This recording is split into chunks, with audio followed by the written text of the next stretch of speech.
வணக்கம் நண்பர்களே. உங்களிடம் பேசுவது விமலா. இன்னைக்கு நம்ம கேட்க போற கதை வாதிக்கு வந்த புலவர். இதுவரைக்கும் இந்த சேனலை நீங்க சப்ஸ்கிரைப் பண்ணல அப்படின்னா மறக்காம சப்ஸ்கிரைப் பண்ணுங்க. பக்கத்துல இருக்கிற பெல் ஐக்கானையும் கிளிக் பண்ணுங்க. வாங்க கதைக்குள்ள போகலாம். பாண்டிய நாட்டுக்கு ஒரு சமயம் ஒரு பெரிய மனிதர் வந்திருந்தார். அந்த பெரியவரின் பெயர் அரிசங்கரர் என்று கூறினார்கள். அவர் வடக்கேயுள்ள காசியை சேர்ந்தவர். 4 வேதம், 6 சாஸ்திரம், 18 புராணம், இதிகாசம் எல்லாவற்றிலும் நல்ல தேர்ச்சியும் திறமையும் மிக்க அந்த பெரிய மனிதர் தம்முடைய அறிவை தாமே பெரிதாக போற்றிக் கொண்டார். தம்முடைய கல்வி திறமையை நிலைநாட்டி எல்லா நாடுகளிலும் புகழ்கொடி நாட்டிக் கொள்ள வேண்டும் என்று அவர் எண்ணினார். இமய முதல் குமரி வரை தமக்கு எவரும் இணையில்லை என்று பெயரெடுக்க அவர் விரும்பினார். பரத கண்டத்தில் அக்காலத்தில் 56 நாடுகள் இருந்தன. ஒவ்வொரு நாட்டுக்கும் சென்று அங்குள்ள கற்றறிந்த புலவர்கள், சமய ஆசிரியர்கள் எல்லோரையும் வாதில் வென்று புகழ் கொடி நாட்டினார். ஒவ்வொரு நாட்டிலும் தாம் அடைந்த வெற்றியை நினைக்க நினைக்க அவருக்கு தற்பெருமை மிகுந்தது. தனக்கு மிஞ்சிய அறிவாளி இந்த உலகத்திலேயே இல்லை என்று எண்ணிக்கொண்டார். இந்த எண்ணம் வலுப்பெற்ற பின் அவர் மற்றவர்களை மதிக்காமல் நடந்து கொள்ளத் தொடங்கினார். சோழ நாட்டில் வாதியற்றி வென்ற பின் பாண்டிய நாடு வந்திருந்தார். பாண்டிய நாட்டுக்கு பின் சேர நாட்டுக்கு சென்று தம் வெற்றியை நிலைநாட்டிவிட்டு கன்னியாகுமரியில் கடலாடி திரும்புவதென்று முடிவு கட்டியிருந்தார். மதுரை நகருக்கு அவர் வந்து சேர்ந்தபோது நகரெங்கும் அவரை பற்றிய பேச்சாக இருந்தது. பரத கண்டத்து பேரறிஞர், பல்கலையும் வல்ல புலவர், காசி தலத்து கவிஞர், அறிஞர் அரிசங்கரர் வந்திருக்கிறார். அவரை வாதில் வெல்ல யாராலும் முடியாதாம். சங்கத்திலே தங்க தமிழாயும் சிங்க புலவர்கள் என்ன செய்ய போகிறார்கள் என்றெல்லாம் மக்கள் பேசிக் கொண்டார்கள். புலவர்களுக்கு சிறப்பளித்து வரவேற்கும் பாண்டிய மன்னன் அரிசங்கரரை வரவேற்று பெருமைப்படுத்தினான். அரசவைக்கு வந்த அரிசங்கரர் தம் பெருமைகளை அரசனுக்கு எடுத்து கூறினார். தாம் நாடுதோறும் சுற்றி வரும் காரணத்தை விளக்கி சொன்னார். தம்முடன் வாதிட யாரும் வரலாம் என்று சவால் விடவும் அவர் தயங்கவில்லை. அரசவையிலே 49 தமிழ் புலவர்கள் இருந்தார்கள். இந்த 49 பேரும் 49 திருவிளக்குகளை போன்றவர்கள். அறிவு சுடர் ஒளிவிட்டு வீசும் திருமுகமும், குன்றென நிமிர்ந்த தோற்றமும், சிங்கத்தின் பெருமித பார்வையும், அத்தனைக்கும் மேலே அடக்கம் நிறைந்த நெஞ்சும் உடைய அறிஞர்கள் அவர். அரிசங்கரர் நெடிய உருவமும் நிமிர்ந்த தோற்றமும், தம்மை மிஞ்சிய புலவர் எவரும் இல்லை என்ற அகம்பாவ எண்ணமும், அந்த எண்ணத்தினால் ஏற்பட்ட அலட்சிய பார்வையும் கொண்டு பெரும் மதையானை போன்று அவையிலே வீற்றிருந்தார். அரசவையிலே புலவர்களின் அறிவுத்திறனை ஆராயும் அந்த போட்டியை காண மக்கள் வெள்ளம் போல் திரண்டிருந்தார்கள். பாண்டிய மன்னன் சங்கத்து புலவர்களை நோக்கி பேசினான். காசி பெரும் புலவர் அரிசங்கரர் வந்திருக்கிறார்.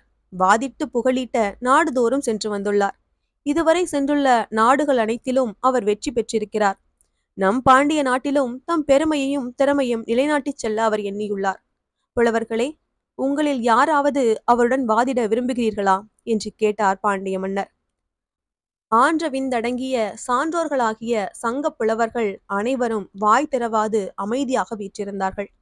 அவர்களில் முதும் பெரும் புலவராக வீற்றிருந்த சாத்தனார் பாண்டி திருநாடனை நோக்கி சில மொழிகள் புகன்றார். மன்னவா, உன்னை போன்ற அரசர்கள் ஒருவரை ஒருவர் போரிட்டு வென்று புகழ் நாட்டலாம். ஆனால் புலவர்கள் தம் புகழை நிலைநாட்ட வாதிட்டு போராட வேண்டியதில்லை. சங்கப் புலவர்கள் இதுநாள் வரை யாருடனும் வாதிட்டதில்லை. ஏன், வாதுவழி தீது என்பதால்தான்.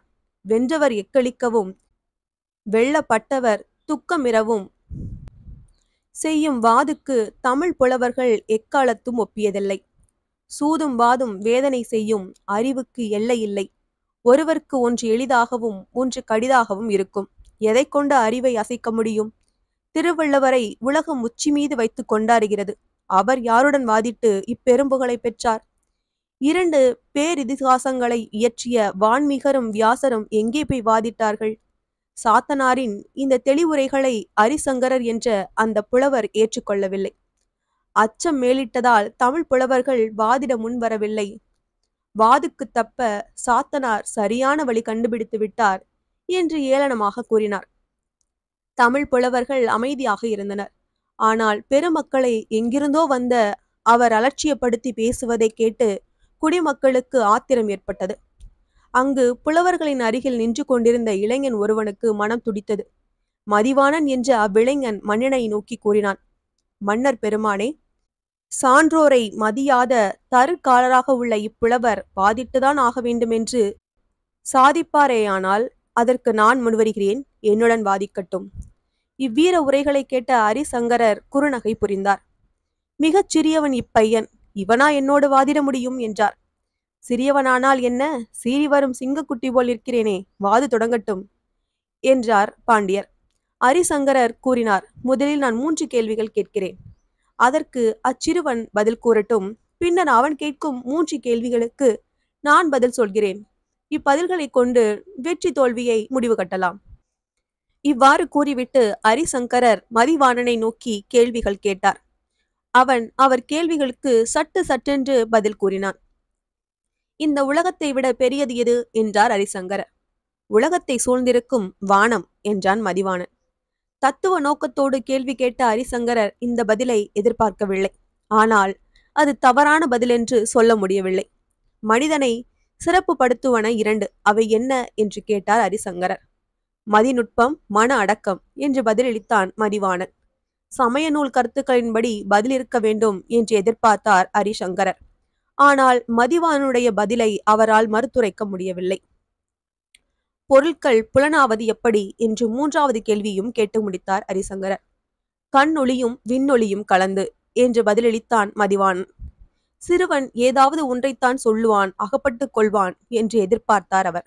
ஆனால் மதிவாணன் அவர் எண்ணத்தை தவிடுபொடியாக்கிவிட்டான். அடுத்து மதிவாணன் கேள்வி கேட்க வேண்டிய கட்டம் வந்தது. நீங்கள் எங்கிருந்து வருகிறீர்கள் என்று கேட்டான் மதிவாணன். வேதாந்தத்தில் இந்த கேள்விக்கு யாரும் விடையளித்ததே கிடையாது. சிறுவன் சரியான ஆளாக இருக்கிறான் என்று நினைத்து கொண்ட ஹரிசங்கரர் தனக்கு இக்கேள்விக்கு விடை கூறத் தெரியாது என்று சொல்லிவிட்டார். நீங்கள் எங்கு செல்ல போகிறீர்கள் என்று கேட்டான் மதிவாணன். இறந்தவர்கள் சொர்க்கத்துக்கோ நரகத்துக்கோ போவார்கள் என்பது சமய கொள்கை.